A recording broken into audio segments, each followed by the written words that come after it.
Ito ang presyo sa brand L. At ito naman ang presyo sa brand T. Pero nagtataka talaga ako bakit mas mura dito sa YouTube Shopping. Well, here's the revelation. Based on what's working right now, Kaswabe, for me, dito sa YouTube Shopping, nandito ang best deals and best price compared sa mga other online shopping platform. Tulad na lang ngayon, 5/5 sale. Up to 4,000 pesos lang naman ang pwede mong ba-discount basta ang kinakailangan, you have to purchase a minimum of 600 pesos kung aabot man yan ng 1,000, 2,000, 5,000 or 30,000 pesos, basta ang equivalent magkakaroon ka ng 20% off voucher sa pinaka-total mo.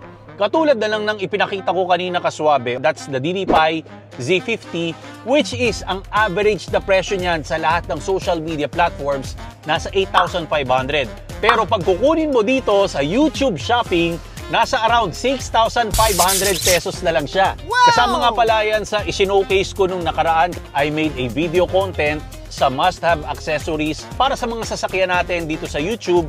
Pag kinakailangan mong mapanood yan, i-click mo lang yung pinaka-title information dyan sa baba. So you can watch the full video and how to execute pagdating naman sa mga product ng YouTube Shopping. Well, yung tag products ko, nandyan yung basket icon, i-press mo lang yan and directly, mapupunta ka nga pala sa Shopee platform. Then pag nag-checkout ka, magpa-pop out nga pala dyan yung pinaka 20% discount natin. Kinakailangan kunin mo yan dahil ang itatagal lang yan ay 48 hours. Limited time only.